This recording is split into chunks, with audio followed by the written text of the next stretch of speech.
राधे राधे गुरुजी। राधे राधे। आपके चरणों में कोटि कोटि प्रणाम। गुरुजी हमको रोज एक मौका दीजिएगा, हम बड़ी दूर से आए हैं, आपसे हमको बहुत सवाल करने हैं। बोलिए। रोज दो दो सवाल आपसे करना चाहते हैं। इसलिए दिया है। गुरुजी पहले तो ये बताइए, आप तो बताते ही हैं कि एक पत्नी का कर्तव्य क्या होता है और एक पति का कर्तव्य क्या होता है। बताए तो हैं आज की कथा में। आप बताए हैं, लेकिन कोई आपकी कथा ही नहीं सुने। और पत्नी को सबसे पहले उठना चाहिए, बच्चों का, पति का, सबका ध्यान करना चाहिए। और हमारे बच्चों को सनातन के खिलाफ अगर उसके पिता ही भड़का रहे हैं तो कैसे हम अपने बच्चों को संभालें।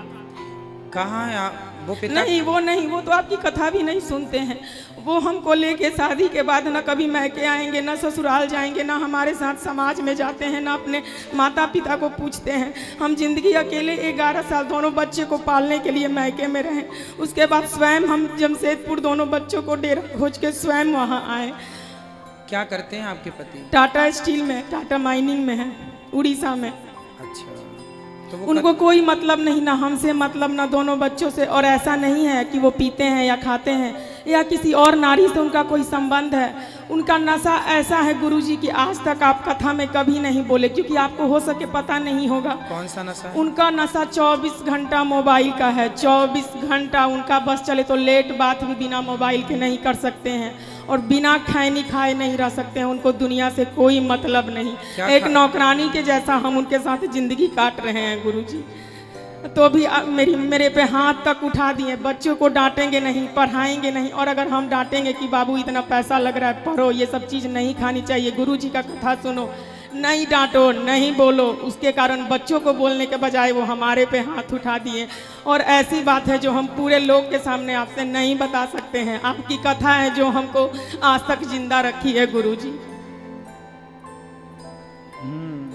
हम उतनी दूर से हम अकेले ही आए हैं, स्टेशन पे छोड़ने तक नहीं आए, 1 रुपया तक हमको नहीं दिए। क्या एक पति का यही कर्तव्य है?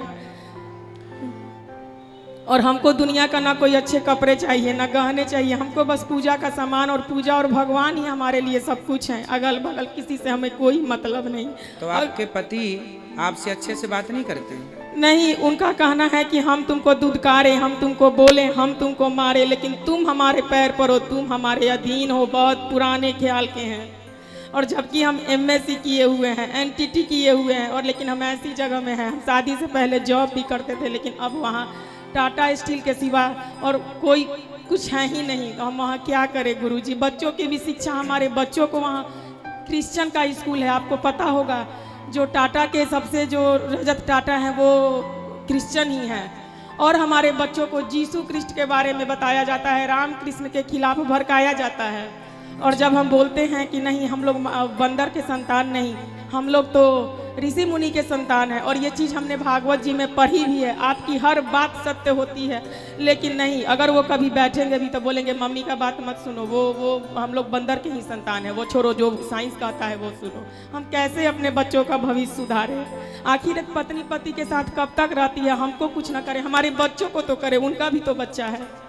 फिर भी हमारी माँ कहती है तुम सुनो, करो, पति पे ही सब है। जब पति के रहते कोई पराया पुरुष, चाहे वो बिजली बनाने वाला हो, इन्वर्टर बनाने वाला हो, हम ही को सब देखना है। और उनसे नौकरानी की तरह पैसा भी मांगना है, उनको हिसाब भी देना है। इसलिए कि हम कमा नहीं सकते, हमारी मजबूरी, हमारे बच्चे हैं। हमारा दुख देख के हमारी बहन बहनोई बोला कि तुम यहाँ आओ, तुमको नौकरी मिलेगा। लेकिन क्या करें गुरुजी, हम अपने बच्चों को छोड़ के कैसे जाए? तो आप अपना भी कुछ काम शुरू कर लीजिए ना, जब आप जॉब पढ़े लिखे हैं तो आप। वहाँ कुछ नहीं हो सकता है गुरुजी, वो माइनिंग एरिया है और वहाँ सारे उड़िया लोग भरे हैं। वहाँ कुछ नहीं हो सकता है। हम जमशेदपुर में थे तो वहाँ कुछ कर सकते थे, लेकिन वहाँ से ये जब वहाँ क्वार्टर ही सब मिल गया तो दुनिया का ताना सुन सुन के कि नहीं, अकेली औरत कैसे रहेगी, कैसे रहेगी। आजकल तो दुनिया सिर्फ भोग भोगना जानती है गुरुजी। लोग बोलते हैं कैसे इसी उम्र में तुम योगी हो गई, कैसे रह सकती है पति के बिना? हम कैसे जवाब दे उन लोग को, बताइए।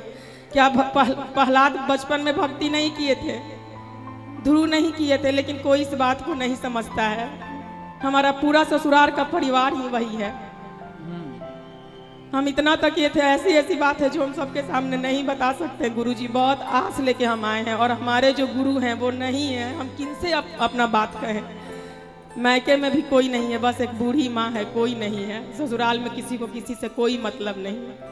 उनका दिन दुनिया सब कुछ मोबाइल, रहने का आज तक एक घर तक नहीं बनाए। बोलिए ऐसे पति को भी क्या नहीं त्यागना चाहिए? दिल से तो हम त्याग ही चुके हैं, बस समाज को दिखाने के लिए एक घर में रहते हैं।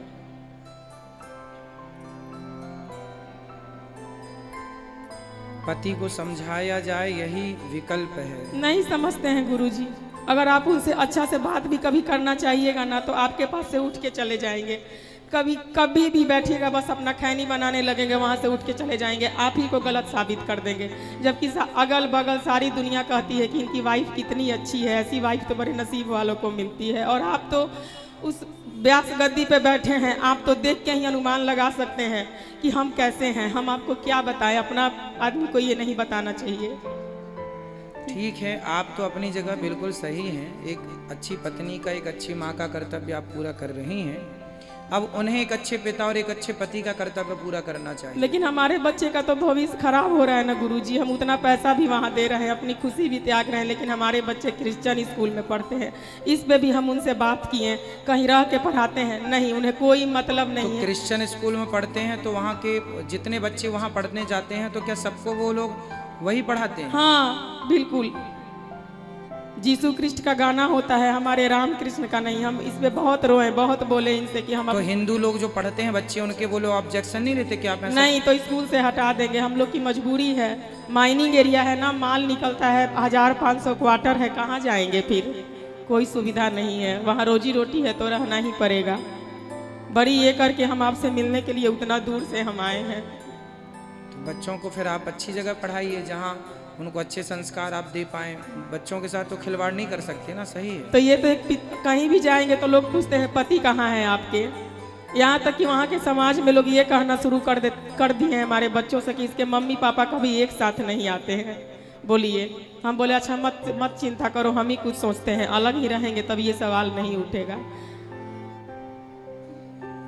करना चाहिए अपने अपने जिम्मेदारियों का पालन सब। इसलिए हर पति को अपनी पत्नी का, हर पत्नी को अपने पति का ख्याल रखना चाहिए और दोनों लोग मिलके चलेंगे तब श्रेष्ठ गृहस्थी निभेगी। एक से नहीं, एक की समझदारी। इसलिए कहता हूँ कथा दोनों सुनना, दोनों को नहीं, वो तो हमें भी कथा नहीं सुनने देते। जब तक वो घर में रहते हैं हम धीरे धीरे मोबाइल पे आपकी कथा सुनते हैं। कहते हैं अनिरुद्धाचार्य जी पागल कर दिया है इसको। बोलिए, क्या जिसको भगवान में मन लग जाएगा वो रह सकता है?